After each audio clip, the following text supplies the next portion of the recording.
학개서 2장 15절 19절 말씀입니다. 70년 동안 이 바벨론 포로의 시간은 이스라엘 백성들의 고향인 이 예루살렘을 폐허로 만드는 시간이었습니다. 이런 상황을 다 알면서도 하나님의 성전 건축을 위해 고향 땅으로 가야만 했던 소수의 백성들이 있었습니다. 오직 그들이 폐허가 된 고향 땅으로 간 이유는 단 하나죠. 하나님의 성전 건축. 그들은 바벨론 지역에서 여러 곳에 흩어져 있었겠죠. 70년이면은 뭐 초창기에는 힘이 들었겠죠. 그러나 또 사람이 환경에 적응하다 보면요, 또 나름대로 또 잘 살아요. 처음에 정착할 때는 힘들었어도 70년이라는 시간은 비록 타국 땅이었지만 그래도 어느 정도 정착이 되어가는 시기였습니다. 그런 시기에 폐허가 됐다는 소식을 듣고 그들의 황폐해진 하나님의 성전을 짓기 위해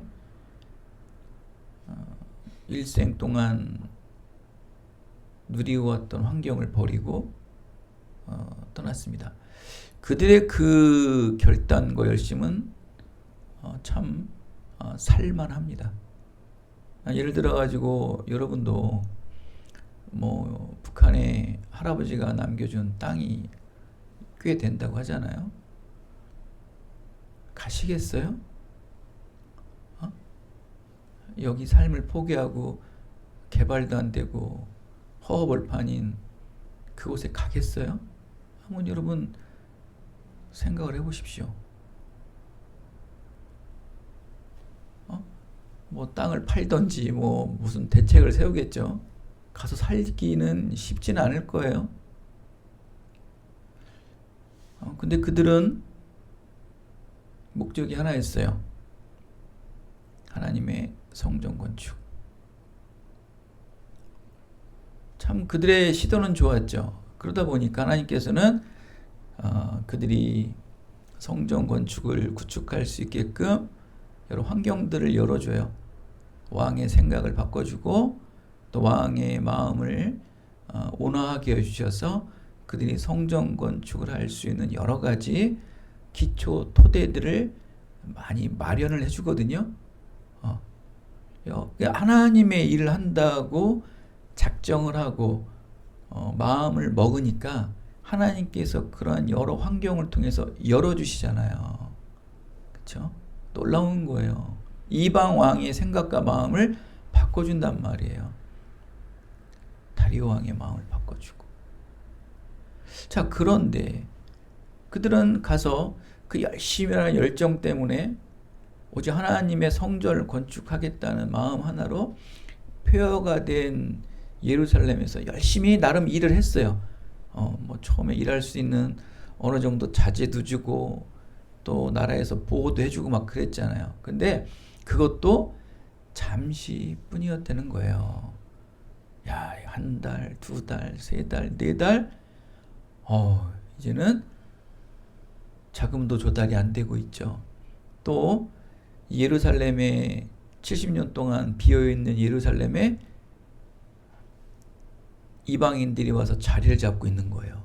내 땅이라는 거예요. 이제 너희들 갈 때는 언제고 내가 이 땅을 지금까지 지키고 있었다는 거예요. 그러면서 텃세를 부리기 시작하는 거예요. 그리고 또 하나, 그래도 바벨론에서 살았을 때 안정된 삶을 살았을 때만큼 못한 삶을 살다 보니까 여러 가지 가족들에게도 생계 문제, 또 환경의 문제, 여러 가지 문제들이 막 밀려오기 시작하는 거예요. 그때 고민하겠죠? 현실 속에 부딪히는 이 삶의 다양한 문제, 정치적인 문제, 가정적인 문제, 신앙적인 문제, 이게 막 삼중고, 사중고가 밀려오기 시작했단 말이에요, 여러분. 그때 그들이 가장 먼저 선택한 게 무엇입니까? 바로 하나님의 성전 포기예요. 하나님의 성전 포기예요. 하나님의 성전 세우는 것을 멈추어 버리고 맙니다. 그들이 온 목적이 뭐였습니까? 하나님의 성전을 짓고자 왔던 그들이 가장 먼저 버린 것이 하나님의 성전 세움을 버리는 거예요. 무엇 때문에?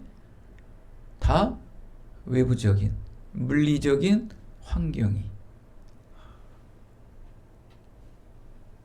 너희들이 하나님의 일을 하기 결단했을 때 이방 왕의 마음과 생각을 바꿔줘서 그 모든 통로를 열어줬건만. 그런데 너희들의 그 개인적인 공공함과 힘듦으로 인해서 하나님의 일을 포기했다.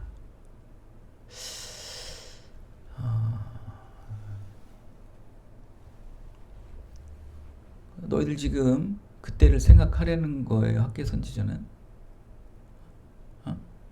학계 선지자는 지금 잠시 또 성전 재건을 시작했다가 또다시 시리에 빠져 있는 이스라엘 백성들에게 너희 그때를 생각하려는 거예요. 너희 그때 어땠느냐?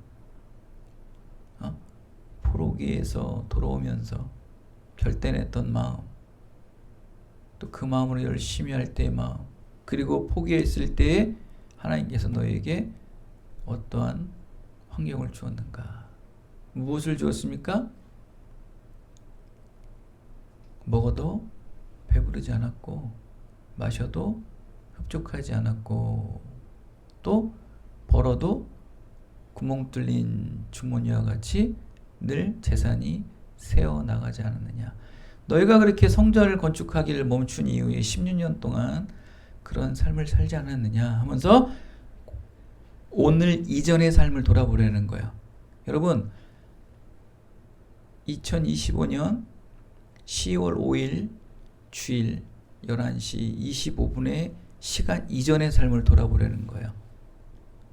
그것을 돌아보지 않으면 안 돼요. 그곳에 하나님께서 어떻게 역사했는지를 보려는 거예요. 그것이 너희들 예전에 하나님께서 너에게 아픔을 주시고 때로는 괴로움을 줘서 너희들에게 신앙의 학습 효과를 경험했던 것을 돌아보려는 거거든요. 과거의 실패를 기억하려는 거예요. 그래야지만 다시 신앙을 리셋할 수 있다는 거예요. 신앙을 리셋하기 위해서는 반드시 과거에 하나님께서 너에게 어떻게 역사했느냐를 보자는 거예요. 회상의 신앙, 회개의 신앙, 현재의 새로운 전환점의 시작이 된다. 예전에 있던 것들을 정리하지 못하고 새로움으로 시작한다는 것은 반드시 그 미래에 과거에 해결하지 못한 것에 발목이 반드시 잡히게 돼 있어요. 그러니까 새로움을 시작하기 위해선 반드시 과거에 있었던 모든 것들이 정리가 돼야 돼요. 그래야지만 새로운 시작을 할 수 있다는 거예요. 그래서 오늘 말씀이 뭐라고 합니까? 여호와의 전, 하나님의 성전에 돌이 돌 위에 놓이지 아니하였을 때를 기억하라는 거예요. 그러니까 성전에 돌에 돌을 놓이지 않았다는 건 뭐예요? 성전을 쌓지 않았다는 거 아닙니까? 그러니까 성전 쌓지를 않았을 때를 기억하라. 그러니까 예배를 드리지 않았을 때를 기억하라. 너희 신앙이 무너졌을 때를 기억하라. 하나님을 찾지 않았을 때를 기억하라. 기도하지 않았을 때를 기억하라. 예배의 자리에 왔는데 예배에 몸뚱아리만 와서 껍데기 신앙만 와서 하나님 앞에 예배하는 척할 때를 기억하라. 그때 너희들의 삶이 어땠는지를 한번 보자는 거예요. 비교해 보자는 거예요.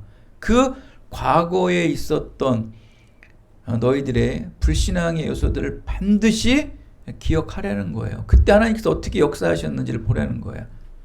돌이 돌 위에 놓이지 아니하였을 때를, 성전을 방치하여 온전한 예배를 드리지 못하였을 때를, 그럼을 통해서 고통과 궁핍을 기억하라는 거예요.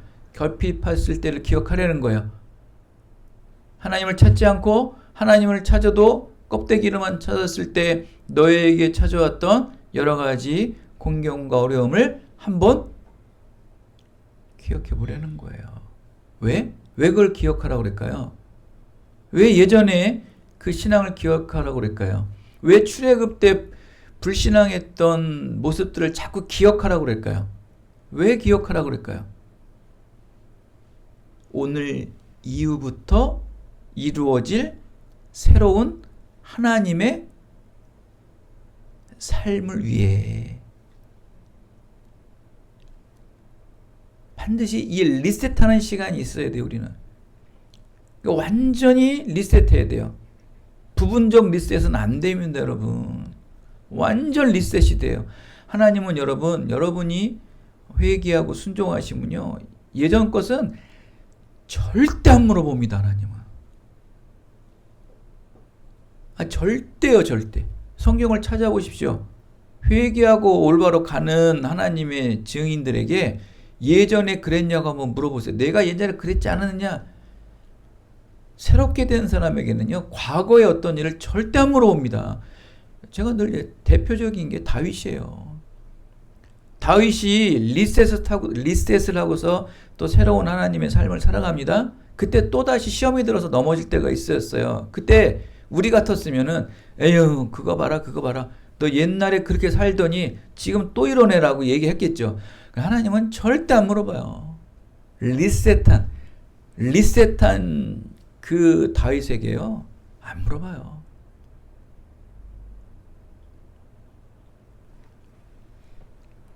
이렇게 과거의 하나님의 은혜를 기억하고 회상하는 신앙은 오늘 현재의 새로운 축복의 전환점의 시작이 되시기를 예수 그리스도의 이름으로 믿으시기 바랍니다. 현재 먹고 사는 문제, 여러 가지 다양한 환경의 문제로 말미암아 하나님의 성전을 방치하고 버려지게 되었다는 것은 결국 신앙도 버렸다는 거예요. 예배를 등한시하고 예배를 온전히 드리지 않고 기도를 놓치고 말씀 묵상을 놓쳤다는 것은 결국 신앙을 버렸다는 거예요. 외형적인 신앙적 태도가 바르지 않은 것은 믿음도 바르지 않다는 거예요. 왜? 현재 먹고 사는 문제로, 현재 여러 가지 환경적인 문제로 하나님을 향한 신앙적 의로운 태도가 이루어지지 않을 경우에는 그것은 바른 신앙은 아니다. 여러분, 사무엘상 15장의 말씀에 보면은 하나님께서 사울 왕에게 이제 선포를 합니다. 그때 어떤 말을 하냐면은, 하나님의 말씀을 버렸으면 나도 너희들을 버리겠다라고 사무엘 선지자를 통해서 사울 왕에게 왕위 폐위 선언을 합니다. 사울, 내가 하나님의 말씀을 버렸기 때문에 나 하나님도 너를 버리겠다고 말씀을 하세요. 하나님이신 말씀을 버리면요, 하나님께서는 반드시 여러분을 버립니다. 하나님이신 말씀을 버리면요, 하나님이 여러분을 버리신다니까요. 믿음은 하나님의 말씀으로부터 시작하지 않습니까? 믿음은요, 들음에서 나는 거예요. 그렇기 때문에 우리의 신앙이 솟아오르기 위해서는 말씀을 들어야 되거든요. 말씀을 들음으로 말미암아 믿음이 나는 거예요. 그래서 이 믿음이라는 것은 여러분, 우리의 열심과 성실함 중요합니다. 그러나 중요할 뿐이지 그게 핵심은 아니에요. 우리의 믿음, 우리의 신앙은요, 하나님의 말씀을 끝까지 믿는 자야지만 그게 믿음이 사람이 되는 거거든요. 그게 올바른 신앙의 삶이 되는 거거든요. 열심 필요 없습니다. 하나님 앞에 여러분, 성실함 필요 없습니다. 믿음만 있으면 돼요. 하나님은 결국 그에게 믿음만 보시는 거예요. 그런데 이상한 건 뭐냐면 믿음이 있잖아요. 그러면 열심히 있게 돼요. 성실하게 돼요. 왜? 하나님을 열심으로 믿고 하나님을 성실하게 믿잖아요. 그러면 세상의 삶도 열심이고요. 세상의 삶에서도 성실하다는 거예요. 여러분, 가정에서 성실하고 가정에서 올바른 사람들은요, 밖에 나가서도 올바르고 밖에 나가서 성실해요. 그래서 조금 격 있는 사람들은 항상 보면은 가정을 먼저 본대잖아요. 가정을 보면 그 자식들이 그냥 보이는 거거든요. 그러니까 늘 초보자 같이 하나님, 목사님, 전도사님, 교회 다니는 사람이 술 먹어도 돼요? 담배 펴도 돼요? 뭐 그런 초보자적 질문은 근원적인 걸 찾아야겠죠.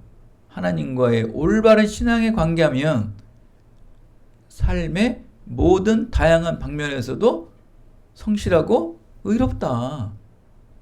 근데 하나님과의 관계가 올바르지 않은 것은 다 세상 것도 하는 척만 하는 거겠죠. 말씀을 버리면 신앙도 버린 것이다. 하나님께서는 말씀을 버리면 나도 너를 버리겠다고 사무엘상 15장이 말씀을 하잖아요. 다른 건 다 버려도 하나님의 말씀은 버리는 것이 아니다.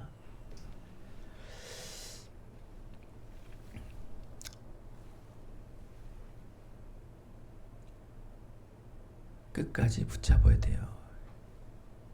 근데 여러분, 하나님의 이 말씀을 버리지 않는 신앙을 끝까지 지키기 위해선 우리 어떻게 해야 되는가?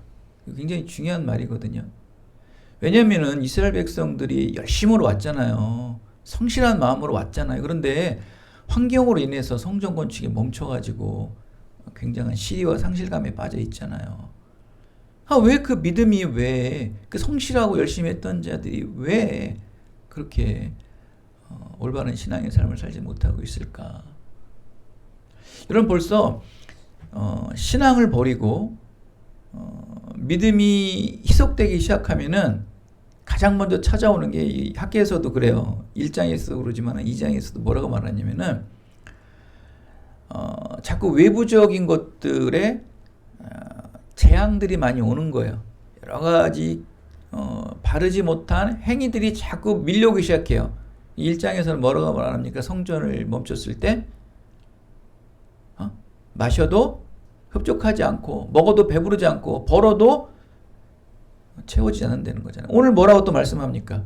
뭐 자연적 재해로 인해서 수많은 여러 가지 환경으로 인해서 가장 너희들이 필요한 물질 공급 통로를 막기 시작하는 거예요. 가정의 여러 가지 문제, 또 뭐 직장 환경적인 문제, 경제적인 문제들을 먼저 다 제거하기 시작하잖아요. 오늘 보세요. 왜 그렇게 됩니까? 너희들이 하나님의 말씀을 버리니까. 하나님의 일을 버리니까. 그 하나님을 향한 그 믿음이 우선순위가 아니라는 거. 열심히 믿음의 모습은 보이지만 그것이 하나님 보시기에 우선순위가 아니라는 거예요.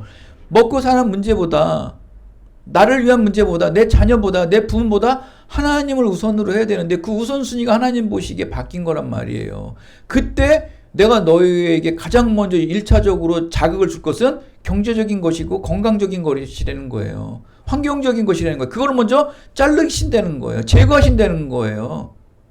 그때 사람은 당연적으로 건강에 문제가 생기고 경제적인 게 문제가 생기고 환경적인 문제가 생기기 시작하면은 약할 때는 몰라요. 그게 점점 깊어져 보세요. 그럼 어떻게 될까요? 뭐 세상 사람들은 세상을 탓하고 환경을 탓하고 정치를 탓하겠죠. 그러나 믿음의 사람들은 결국 마지막에 이건 하나님께 찾아오는 거예요. 방법이 없어요, 사람은. 인간은요, 타락한 인간은요, 외부적인 환경 있잖아요. 이 축복이라는 환경적인, 경제적인, 물리적인 환경의 축복들을 막잖아요. 백이면 백, 천이면 천, 다 하나님 앞에 꼬꾸라질 수밖에 없어요. 하나님은 그거를 이용하실 수밖에 없어요. 오늘 학교에서도 그러지 않습니까? 1장도 마찬가지고 2장도 마찬가지예요. 1차적으로 성전 건축이 멈췄을 때, 하나님의 일을 멈췄을 때 어떻게 하시는지, 또 2차적으로 성전 건축을 하는데 시리에 빠지고 또 상실감에 빠졌을 때 하나님께서는 어떻게 하시는지 보세요. 다 물리적, 외부적 환경을 막아버리잖아요. 지금 우리나라도 뭐 미국의 뭐 경제적인 문제 여러 가지. 지금 여러분 경제적으로 쪼기 시작하죠. 아직은 뭐 버틸만 하니까 가만히 있죠. 요거 6개월, 1년 가보십시오. 이거 나타나요. 누가 그러더라고요. 13조를 뭐 민생카드 국민들에게 무상으로 지급했잖아요. 그냥 경제학자가 그래요. 딱 그래요. 딱 13조만큼 물가가 오른대요. 애누리가 없대요. 그냥 보자는 거야 한번. 13조만큼 물가가 그대로 오른다는 거예요. 여러분 좀 보십시오. 물가 계속 오릅니다, 여러분. 왜? 여러분이 갖다 썼잖아요. 뭐 저도 썼지만 그만큼 올라요. 근데 문제는 뭔지 아십니까? 오른 거는 절대 안 내려간다. 여러분 짜장면 값 내려간 적 있으십니까? 짜장면 값 내려가던가요? 안 내려가요. 아니 돼지고기 값 떨어졌다며, 야채 값 떨어졌다며, 그래도 짜장면 값은 그대로 유지돼요.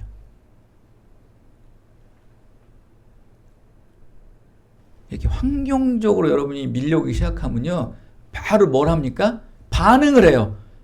여러분이 이제 반응을 해요. 이제 서서히 여러분에게 물가가 점점 올라가고 월급은 안 올라가잖아. 그럼 자꾸 반응을 하기 시작한단 말이에요. 하나님도 마찬가지예요. 여러분에게 가장 반응할 수 있는 거는 여러분의 건강을 손대는 것. 여러분의 경제적인 것, 환경적인 것 손대잖아요. 여러분 반드시 꿈틀대게 돼 있어요. 여러분들은. 굉장히 쉽죠. 모든 만물을 주관하신 하나님께서 그것을 풀었다 주었다는 것은 너무나 쉬운 거예요. 전지하신 하나님, 전지전능하신 하나님께서 이 세상의 모든 물질의 세계를 쥐락펴락하는 거는 일도 아니란 말이에요. 초등학생이 껌을 자근자근 씹는 것처럼 너무 편한 거예요. 턱 운동만 하면 되잖아요. 근데 그것을 감당해야 되는 우리는 너무 힘든 거예요. 자, 그럼 예방책은 뭘까요? 예방책은 뭘까요? 그렇게 되지 않게 하는 게 원인이에요. 이렇게 되면은 반드시 우리는 매를 맞아야 돼요. 매를 맞은 다음에 복구가 되지 방법이 없어요. 다윗 왕도 보세요. 잘못을 지르면 그 잘못한 것에 대해서는 반드시 징계를 받아요. 그리고 난 다음에 새로운 삶을 살아가지만 우리는 이 성경의 모든 원리들을 알잖아요. 그럼 어떻게 해야 될까요? 그런 일이 있기 전에 우리가 먼저 하나님의 일을 바르게 해야죠. 응? 하나님의 말씀을 버리지 말아야죠. 예배의 태도, 기도의 태도, 신앙의 태도, 세상 속에서의 태도, 그리스도인으로서의 태도가 어떤지를 잘 점검해야겠죠. 너희 신앙을, 너희 믿음을 확증하라. 점검하라. 확증이라는 건 점검이라는 거거든요. 여러분의 신앙을 늘 점검해야 되는 거예요. 무엇이? 성령이, 영이, 여러분의 영이, 하나님께서 십자가로 피 흘리신 그 구원의 영이 여러분의 신앙을 점검해야 되는 거예요. 뭐 건강 점검은 잘 하시더라고요. 근데 영적 검증을 안 하시는 거예요. 이 심각한 문제라는 거예요. 너희들 그거 안 하니까, 하나님의 말씀을 버리니까 바로 환경적으로 하나님께서 다가서 주시는 거예요. 어쩔 수가 없어요, 여러분. 그러면 그렇지 않기 위해서는 어떻게 해야 되는가? 우리 믿음. 하나님의 말씀을 붙잡는 것은 오직 믿음이거든요. 믿음이 우리가 아무리 열심히 하고 노력한다고 믿음이 충만해지던가요? 여러분, 내가 믿음 충만하기 위해서 믿음을 막 노력하고 열심히 한다고 그 믿음이 충만해지던가요?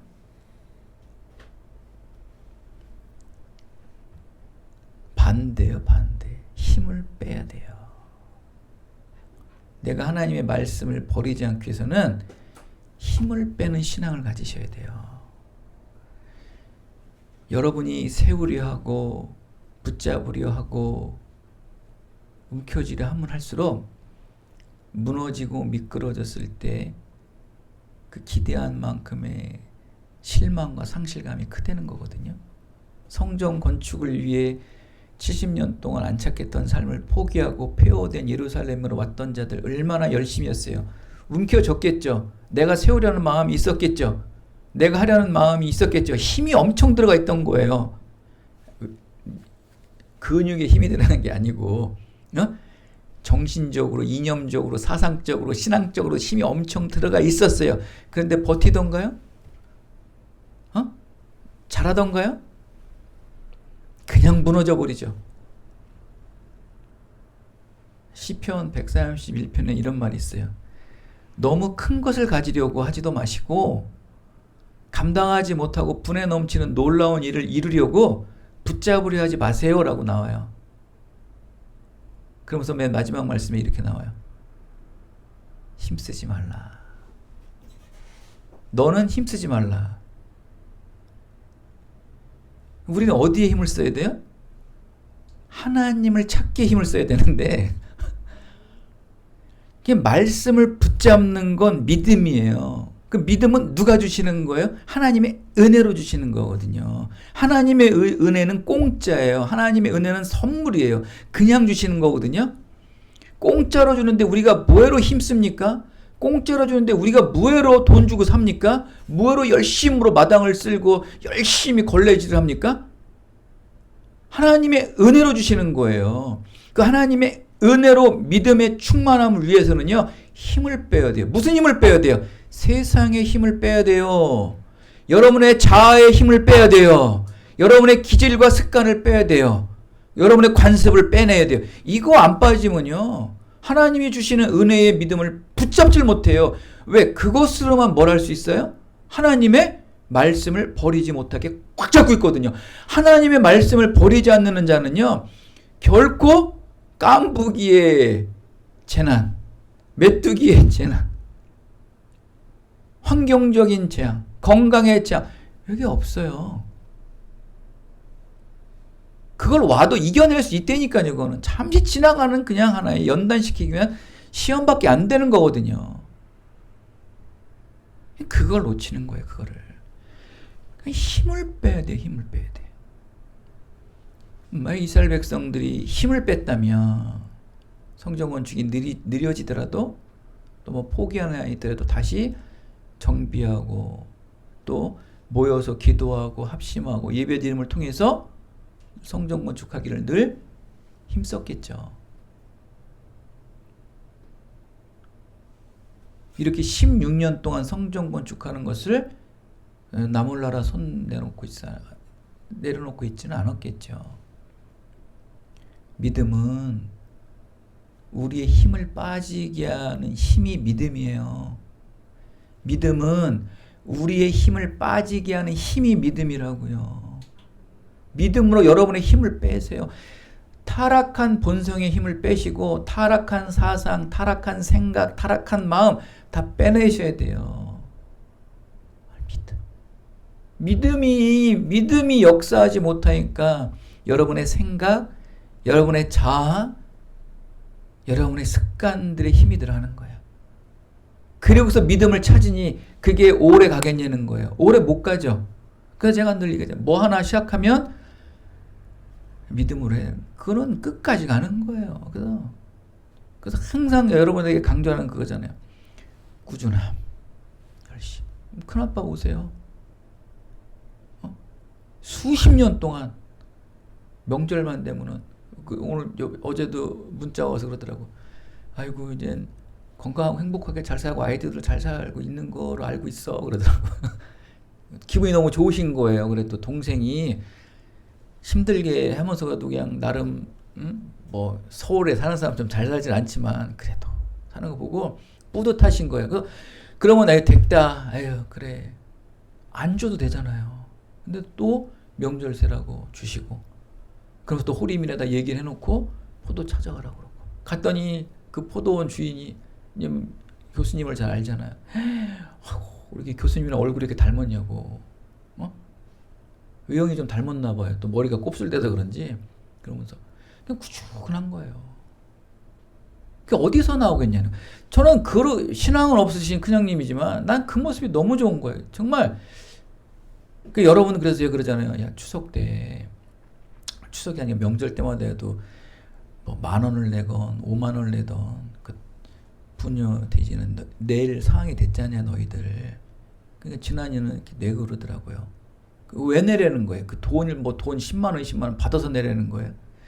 자꾸 이렇게 해봐야지만 너도 결혼하고 처가댁에도 할 수 있는 거 아니냐.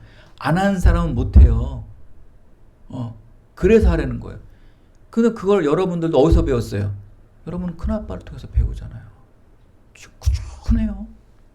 정말 저는 그거는 놀라워요 정말. 그리고 어떤 할아버지 큰일 있을 때 보세요.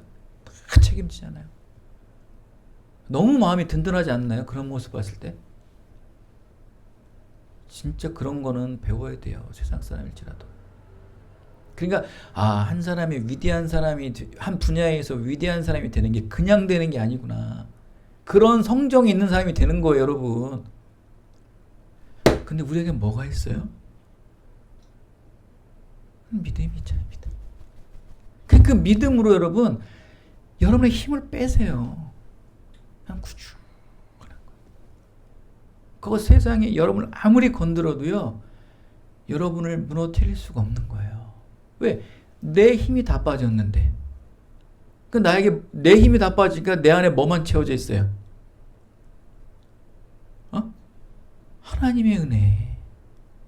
하나님의 은혜, 믿음만 채워진 거 아니에요. 그러니까 모든 생각이 말씀이고 모든 생각이 기도고 모든 마음이 하나님의 마음이에요. 그걸 누가 건들겠습니까? 누가 무너뜨리겠습니까? 그런 사람 못 이겨요 여러분.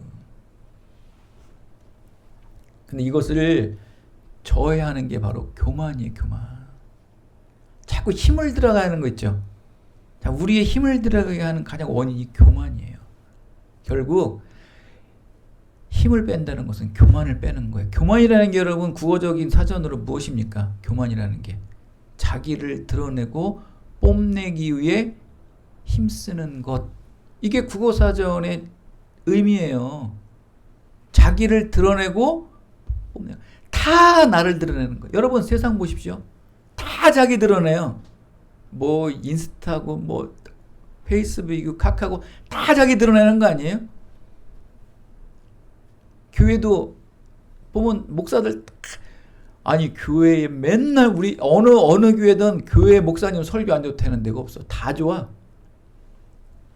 하나님의 은혜가 충만한 교회라고 얘기하는 사람은 못 들어본 것 같아. 그냥 자기 교회 목사님 최고라는 거야. 목사님이 신이요. 다 뭡니까?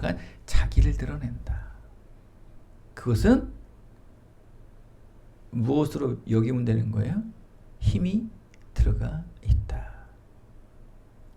그런 자는 시험이 오고 환난이 오고 염려가 오고 근심 오면 어떡한다? 가장 먼저 버리는 게 뭘까요?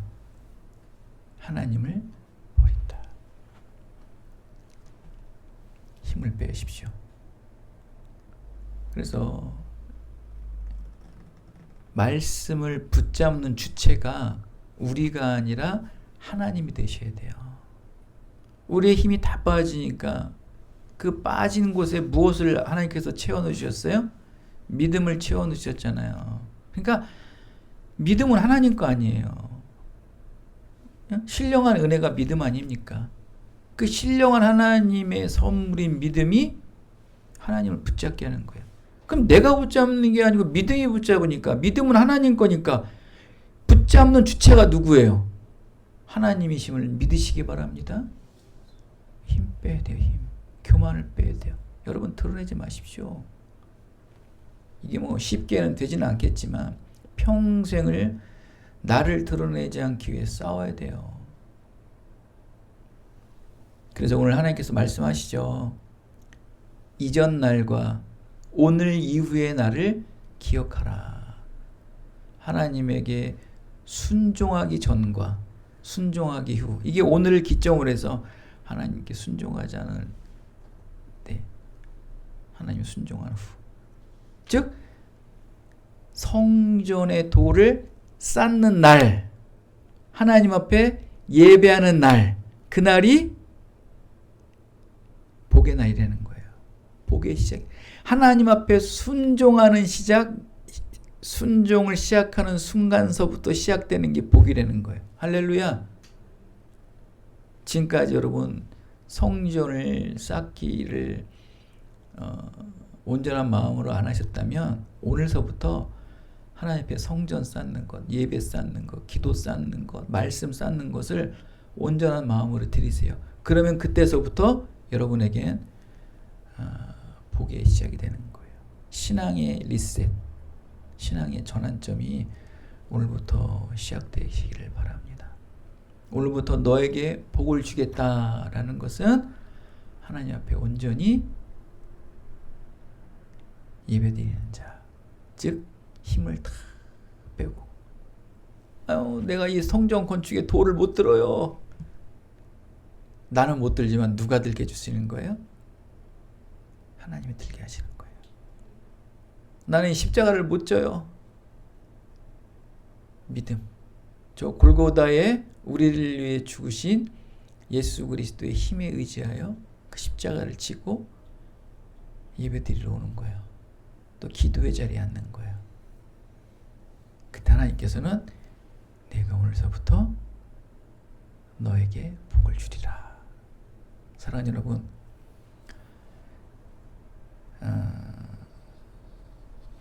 2025년도도 이제 명절이 지나면 훅 갑니다. 10월, 11월 금방이에요. 2020년도를 준비하고 새로운 여러분의 인생을 준비하기 위해선 오늘서부터 복의 날이 되셔야 돼요. 이전의 날은 오늘 이후의 날을 위한 날이에요. 실수할 수도 있고 좀 아플 수도 있습니다. 그런 거 갖고 자꾸 막 들춰내야 싸움밖에 안 돼요. 여러분 갈등과 괴로움밖에 안 돼요. 이전 것은 오늘 예수 그리스도의 이름으로 사함받게 해주시고 오늘 이후서부터 새롭게 하나님 앞에 예배하는 마음으로 변화되었을 때 여러분의 모든 인생은 모든 범사에 형통한 축복만이 넘쳐나게 되시기를 예수 그리스도의 이름으로 축원드리겠습니다. 하나님 감사드립니다.